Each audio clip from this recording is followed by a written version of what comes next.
Hello everyone, welcome to NEET पे जीत series at Learno Hub. मैं हूं अद्रिज और मेरे साथ आप पढ़े हो फिजिक्स ओनली एट learnohub.com, जहां पे हमको मिलते हैं फिजिक्स, केमिस्ट्री, मैथमेटिक्स, बायो, हर चैप्टर के सभी कंसेप्ट्स, सभी वीडियोस बिल्कुल फ्री।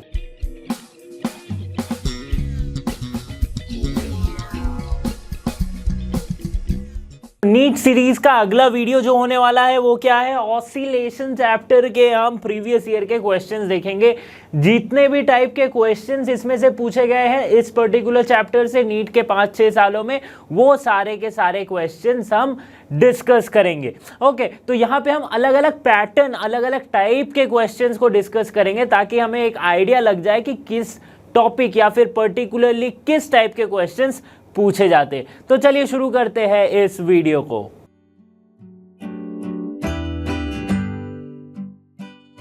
पहला क्वेश्चन 23 के पेपर का क्वेश्चन है, पूछा गया है। देखो क्वेश्चन नंबर 1 क्या कह रहा है, a simple pendulum oscillating in air has a time period of t. The bob of the pendulum is completely immersed in the non-viscous liquid. The density of the liquid is 1/16th time the material of the bob. Okay, if the bob is inside the liquid all the time period of oscillation in this liquid is okay। तो देखो बहुत ही simple सा question है। क्या पूछा है कि एक है सिंपल पेंडुलम जो कि ऑसिलेट हो रही है और इसकी टाइम पीरियड है टी, ठीक है, एयर में। अब इसी सिंपल पेंडुलम के बॉब को क्या किया गया, किसी एक लिक्विड में डाल दिया गया और फिर इसे ये ऑसिलेट हो रही, तो अब इसके ऑब्वियसली टाइम चेंज हो जाएगी, टाइम पीरियड चेंज हो जाएगी। तो इसकी टाइम पीरियड है टी डैश। अब टी डैश कितना है ये निकालने को कहा गया है। लिक्विड की डेंसिटी कितनी दी गई है, 1/16th time the density of the bob. So rho of bob, body लिख देते हैं, ठीक है, ये है इस लिक्विड की डेंसिटी। ओके, तो अभी अगर मैं देखूं तो टाइम पीरियड डिपेंड किस पे कर रही है, 2π√L/g। अगर एयर में है तो लेंथ में कोई चेंज नहीं है। पानी में डाल दिया जाए तो चेंज किस में आ रही है, चेंज आ रही है इस चीज में, जी में। सो जी टी डैश कितनी हो जाएगी, 2π, लेंथ में कोई चेंज नहीं, और जी इफेक्टिव जी ये काम करेगा क्योंकि पानी में गया तो इसकी acceleration due to gravity change होगी क्योंकि ये डिपेंड कर रही है डेंसिटी पे। देखो कैसे हो रहा है, जी इफेक्टिव क्या होती है, ये होती है G into 1 - density of liquid by density of body, ठीक है। तो ये density of liquid by density of body कितनी दी गई है, 1/16 दी गई है। तो सिंपली हम लगा सकते हैं यहाँ पे g into 1 - 1/16, that is 15/16g, ठीक है। तो इफेक्टिव g जो आ गया वो हमारे पास क्या है, 15/16g। तो t डैश में पुट कर देते हैं। So 2π equals to 2π into √L/15/16, sorry 15/16g, ये हमारे पास आ गया। अब देखो 16/15 हम इसे लिख सकते हैं, that is t dash equals to 2π into √16/15 L/g। अब ये जो रहा L/g और 2π, तो 16 को अगर मैं रूट से बाहर निकालूं तो कितना हो जाएगा, t डैश इक्वल्स टू 4 आ जाएगा, और क्या बचेगा, 2π √L/g,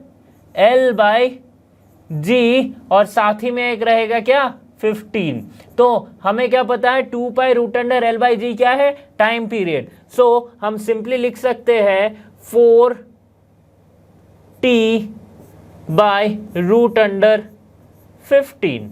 ये क्या हो गई, टाइम पीरियड हो जाएगी, कौन सी वाली, जब इस लिक्विड में ऑसिलेट करी। तो कौन सा ऑप्शन करेक्ट हो रहा है, देखो 4t इंटू 1/15, 4t इंटू 1/√15। अच्छा 1/√1/15 लिखो या 1/√15 लिखो, एक ही बात है। तो option C will be the correct answer, ठीक है, समझ में आ गई बात। क्वेश्चन नंबर 2 नीट के 23 का क्वेश्चन है, मैथमेटिकल क्वेश्चन है, ग्राफ रिलेटेड है। देखते, the X T graph of a particle performing simple harmonic motion is shown in the figure. The acceleration of the particle at t equals to 2 second is, ये graph दी गई है, acceleration of the particle मांगा है, देखो क्या होती है acceleration, उससे भी पहले इस ग्राफ की इक्वेशन क्या होगी, x equals to A sine omega T.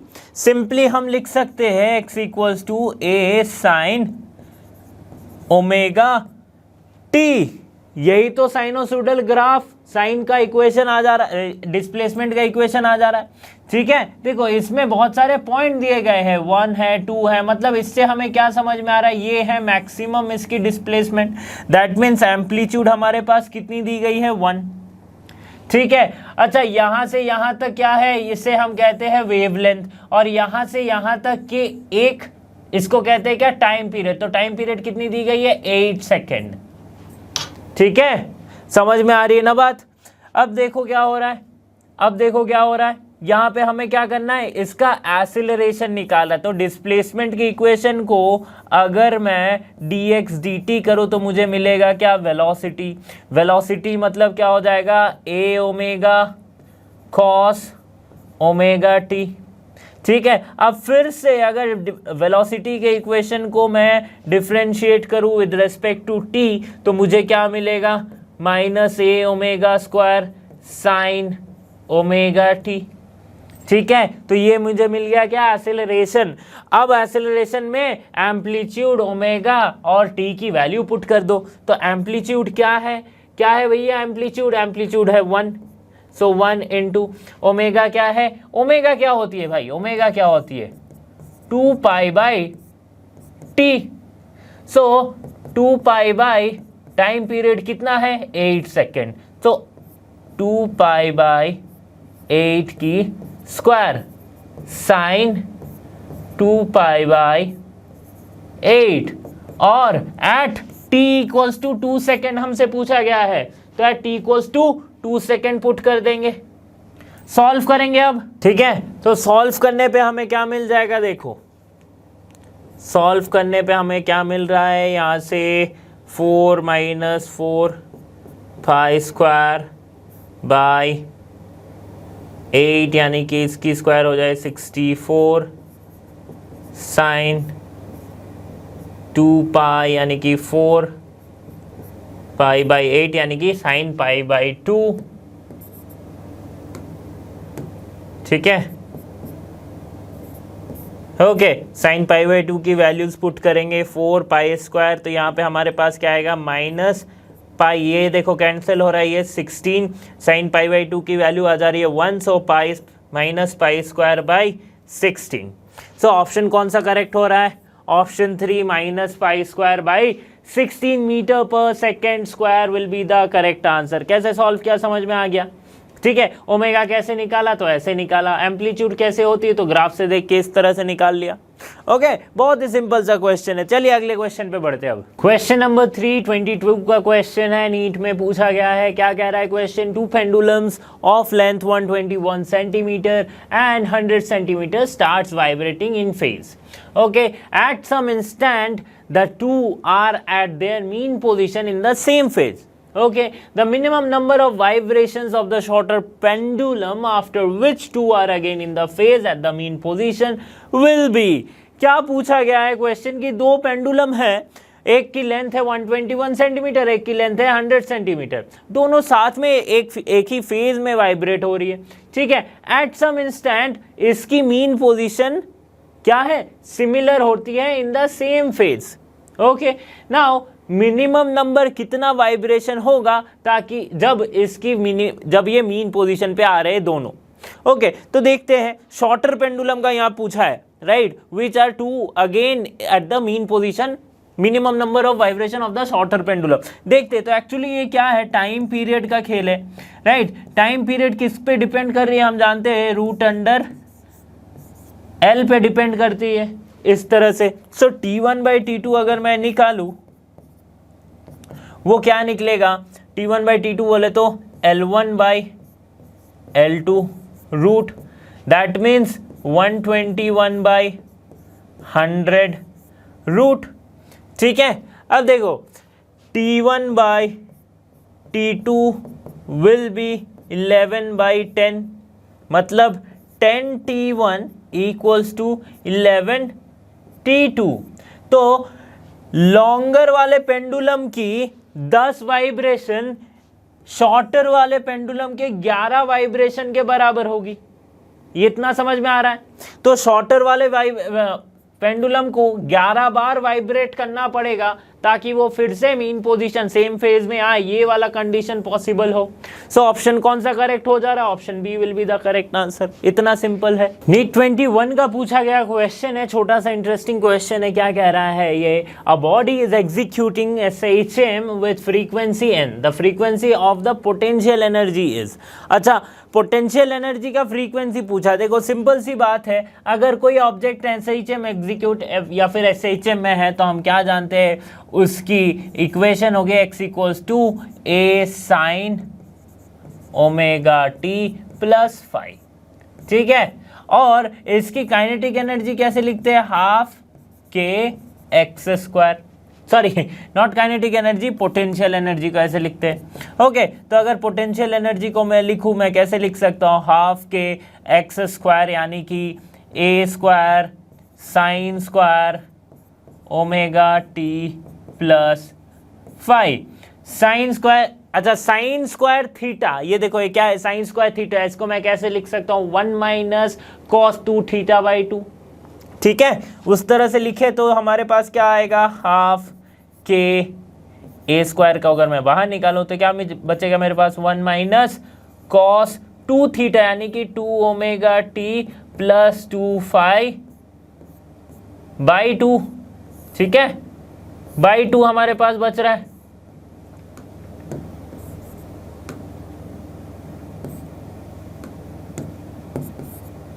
Okay, ठीक है, तो इसको भी बाहर निकालते तो क्या बचेगा? हाँ, 1/4 के ए स्क्वायर माइनस 1/4 के A square cos 2 omega T plus 2 phi.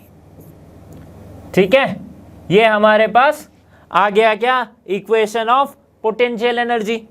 अब देखो कि भले ये एक्स स्क्वायर के टर्म में हमारे पास क्या आ रहा है? जो फ्रीक्वेंसी है वो 2 ओमेगा टाइम्स आ रही है। ठीक है, 2 ओमेगा, एंगुलर फ्रीक्वेंसी क्या हो रही है? 2 ओमेगा हो रही है। अगर मैं इसके केस में टाइम पीरियड निकालूं तो क्या होता है? Time period t equals to 2 pi by omega. ठीक है, यही तो होता है। अब देखो इस केस में अगर टाइम पीरियड निकालूं t डैश, तो इस केस में क्या होगा? 2 omega by 2 pi, sorry 2 pi by 2 omega, क्योंकि यहाँ पे ओमेगा क्या है? 2 ओमेगा है। ओके, समझ में? अच्छा, इस केस में फ्रीक्वेंसी अगर मैं निकालूं n, ठीक है, फ्रीक्वेंसी यहाँ पे n दी गई है, n फ्रीक्वेंसी अगर मैं निकालूं तो क्या होती है? Frequency 1 by time period, that means omega by 2 पाई। इस केस में अगर मैं फ्रीक्वेंसी निकालूं n डैश, तो ये क्या हो गई? Omega by time period, right, sorry omega by 2 पाई। तो यहाँ पे क्या है? 2 ओमेगा बाई 2 पाई, ये आ गया। सो यहाँ पे सिंपली आ रहा है क्या? ओमेगा बाई पाई हमारे पास आ रहा है, यहाँ से भी कैंसिल आउट हो रहा है, तो ओमेगा बाई पाई हमारे पास आ रहा है।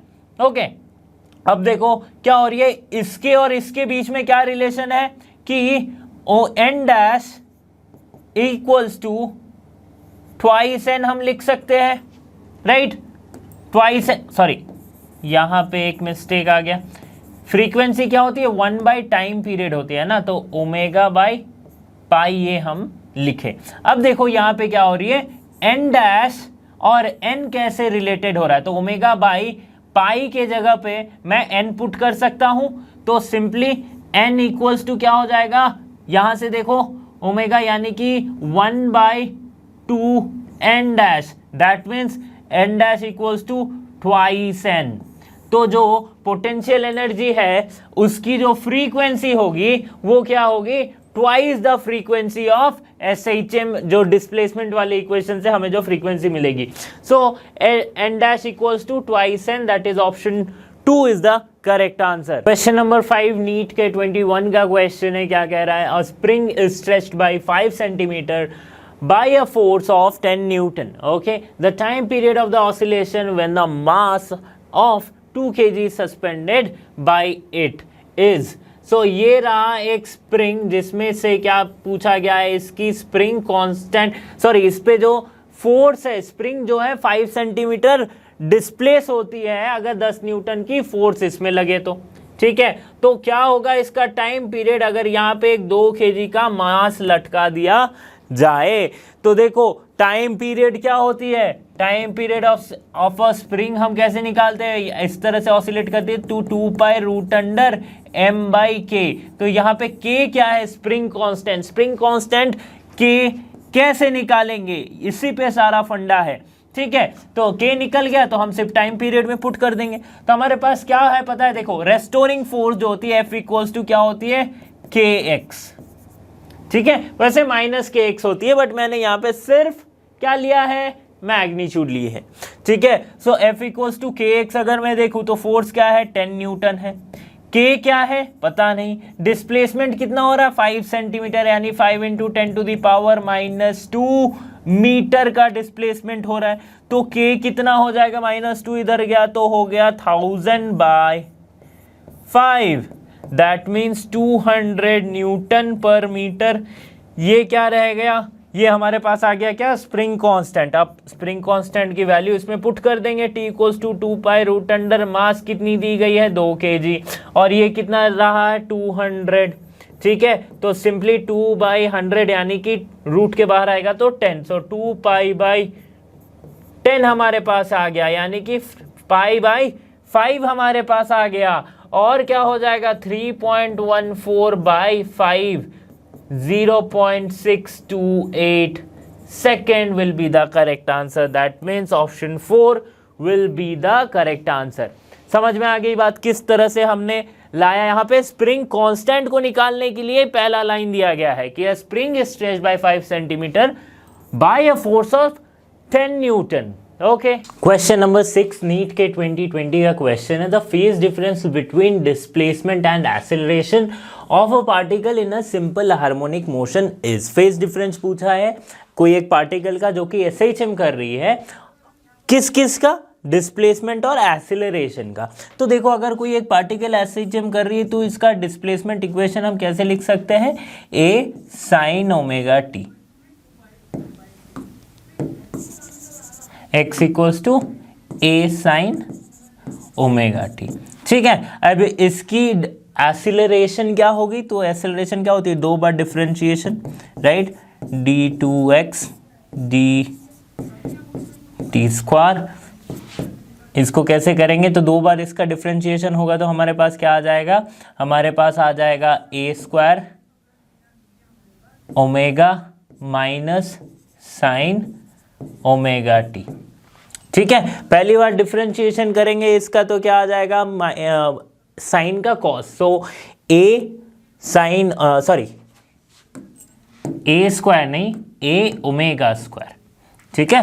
पहला फर्स्ट डिफरेंशिएशन होगा इसका तो उसको हम लिखेंगे कि a ओमेगा कॉस ωt, और फिर कॉस का डिफरेंशिएशन करेंगे ये वाले टर्म का तो ये आ जाएगी, क्योंकि कॉस का होता है माइनस साइन एंड ओमेगा का एक और ओमेगा आ जाएगी यहाँ पे तो ω², तो सिंपल सी बात है ये आ जाएगी।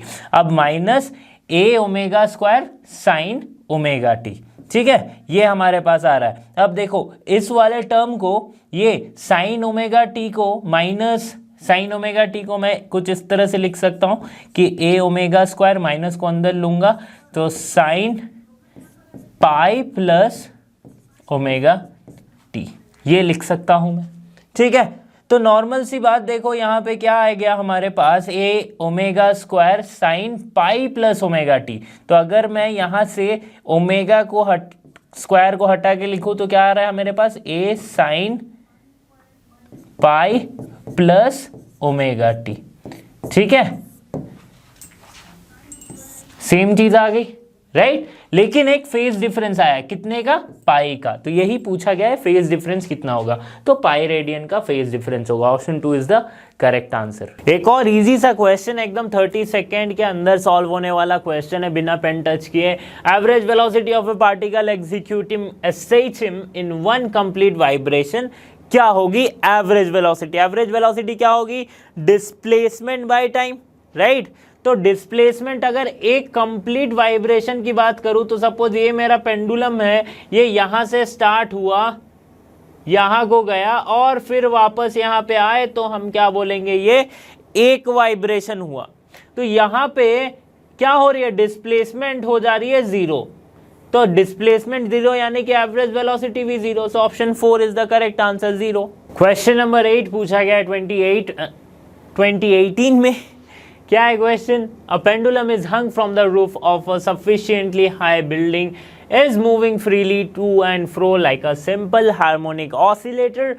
The acceleration of the bob of the pendulum is 20 meter per second square at a distance 5 meter from the mean position. Okay, the time period of the oscillation is, time period पूछ लिया गया है और दिया क्या गया है हमारे पास, acceleration।